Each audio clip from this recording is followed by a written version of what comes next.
समाज यायचा प्रयत्न चालू आहे.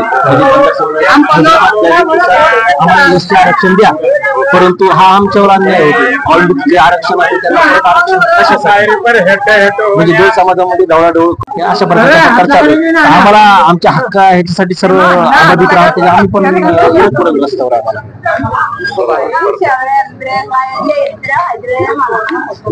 चालू आला. मग फोटो दिलं, व्हिडिओ चालू करा.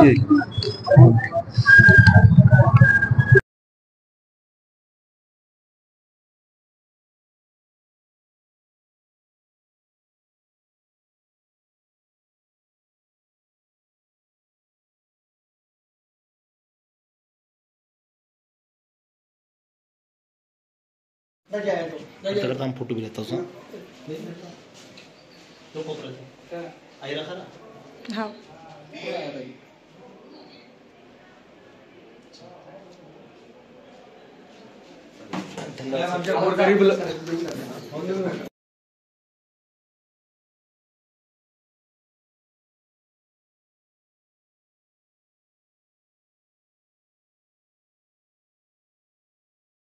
डॉक्टर बाबासाहेब आंबेडकरांचा, छत्रपती शिवाजी महाराजांचा, धर्मवीर संभाजी महाराजांचा.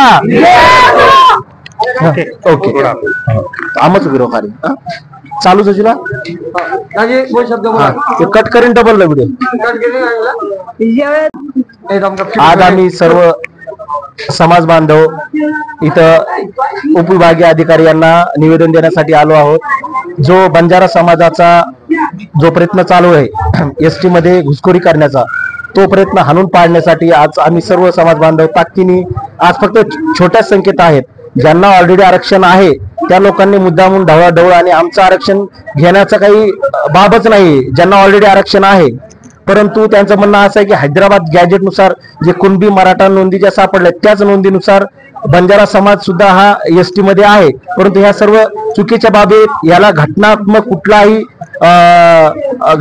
कुठली बाब नाहीये, परंतु घटनाबाह्य काहीतरी करायचं आणि मराठवाड्यातील ज्या ज्या आमदारांनी त्यांना एक सपोर्टिव्ह, म्हणजे आम्ही तुमच्या समर्थनात आहोत अशा प्रकारचे पत्र जे दिलेले आहेत, त्याच्या अनुषंगाने त्यांना वाटतं की आम्ही एसटी मध्ये येऊन आरक्षण घेऊ. परंतु हा सर्वस्वी एकदम चुकीचा निर्णय आहे. ऑलरेडी आमचा समाज खूप मागासलेला आहे. आता कुठेतरी त्यांना आरक्षणाच्या काहीतरी गोष्टी माहीत होतात. शिक्षणाच्या याच्यामध्ये आमचे थोडेफार लोक येतच आहेत. त्याच अनुषंगाने अगोदर धनगर समाजाने याच्यात घुसण्याचा प्रयत्न केला आहे, त्याच्या पाठोपाठ आता बंजारा समाज करतोय. ज्यांना ऑलरेडी आरक्षण आहे त्या लोकांनी या प्रकारचे एक बुजगावण्याप्रमाणे हे असे काही प्रयत्न करू नये. आज माझं या बाईटद्वारे असंच सांगणं आहे की इतर जे आमदार आहेत मराठवाड्यातले, हे ज्याप्रमाणे बंजारा समाजाच्या मागे खंबीरपणे उभा राहत आहे, त्याचप्रमाणे आमचे आदिवासी आमदार सुद्धा आहेत, त्यांनी सुद्धा खंबीरपणे याच्या आमच्या मागे सर्वांच्या उभा राहायला पाहिजे. आज आम्ही फक्त निवेदन देत आहोत. जर याच्या नंतर परत बंजारा समाजाने किंवा इतर समाजाने जर आमच्या समाजात जर घुसण्याचा प्रयत्न केला तर आम्ही ताकदीनिशी सर्व रोडवर उतरू, आंदोलन करू, निषेध करू, उपोषण करू. उपोषण आम्हालाही करता येतात, निषेध आम्हालाही करता येतात, सर्व गोष्टी आम्हाला करता येतात. याद्वारे, या बाईटद्वारे मी जे आमच्या आरक्षणात घुसण्याचा प्रयत्न करत आहात अशा सर्व लोकांना या बाईटद्वारे आज त्यांना इशारा देतो की तुम्ही उगाच आगीत हात घालून तुम्ही होरफळून घेऊ नका. आम्ही लोक सध्या शांत आहोत. त्याच्यामुळे शांत असण्याचा अर्थ असा नाही की आम्ही संत नाहीयेत. आम्ही काही करू शकतो. याचा या बाईटद्वारे सर्वांनी इशारा घ्यावा माननीय मुख्यमंत्री साहेब, कारण की आरक्षण देणं हे काही राज्य सरकार यांच्या हातात नाही. त्याला घटनात्मक बाब आहे आणि घटनेत जर दुरुस्ती करून जर या सर्व गोष्टी होत असतील तर त्यावेळेस काहीतरी आहे. परंतु आता आरक्षणाचा जो खेळ चालू आहे हा सर्व राजकारण्यांचा आहे.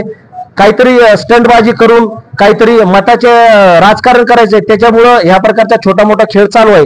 हा खेळ आम्ही कदापि चालून देणार नाही. आम्ही सर्व आदिवासी समाज सर्व ताकदीने आज उतरू. आज 100-200 लोक आहेत, परंतु उद्या हजारोनी आम्ही रस्ते ब्लॉक करू, आम्ही जिल्हाधिकारी कार्यालयावर मोर्चा करू, आम्ही मुख्यमंत्री कार्यालयावर मोर्चा करू. ज्याप्रमाणे जरांगे पाटलांनी मुंबई जाम केली होती त्याचप्रमाणे आम्ही मुंबईत नाही सर्व महाराष्ट्र जाम करू. त्याच्यामुळं आमच्या नादी लागू नका. आम्ही कोणाच्याही आरक्षणात घुसण्याचा प्रयत्न करत नाहीत. त्याच्यामुळे आम्हाला रिकामं डिवचू नका. त्याच्यामुळे आजद्वारे आम्ही शांततेने आज इथं निवेदन देत आहोत. येणाऱ्या काळात हेच आज जे 150 लोक आलेले आहेत, उद्या हजारो लाखो करोडच्या संख्येने आम्ही एक सोबत उतरू. कारण की आरक्षणामुळे जर आमच्या मुलांना शिक्षणापासून कोणी वंचित करण्याचा जर प्रयत्न करत असेल, आमचं आरक्षण हिसकावून घेऊन काहीतरी एक केविलवाना जर प्रयत्न करत असेल, ज्याच्यामुळे आमच्या लेकरा बाळावर जर अन्याय होत असेल, तर आम्ही कदापि खपून घेणार नाही. आदिवासी हा इथलचा मूळ रहिवासी आहे, मूळ मालक आहे. जर जमीन याचा तो सर्वस्वी मालक आहे, परंतु आज त्याला तुम्ही आरक्षणातून हाकलून त्याच्यावर जो अन्याय करू पाहत आहात, तो अन्याय आम्ही कदापि खपून घेणार नाही. आणि या बाईटद्वारे इतर पक्षामध्ये जे माझे सर्व समाज बांधव जे कार्यकर्ते काम करत असतील, कमीत कमी समाजासाठी तुम्ही सर्वांनी एकत्र येऊन आपण एक प्लॅटफॉर्मवर ही लढाई लढली पाहिजे. याद्वारे मी एवढंच निवेदन करतो आणि थांबतो. जय हिंद, जय महाराष्ट्र. हम तुम्हारे साथ हैं. बिरसा मुंडा की जय. सत्यशील पांडे की जय.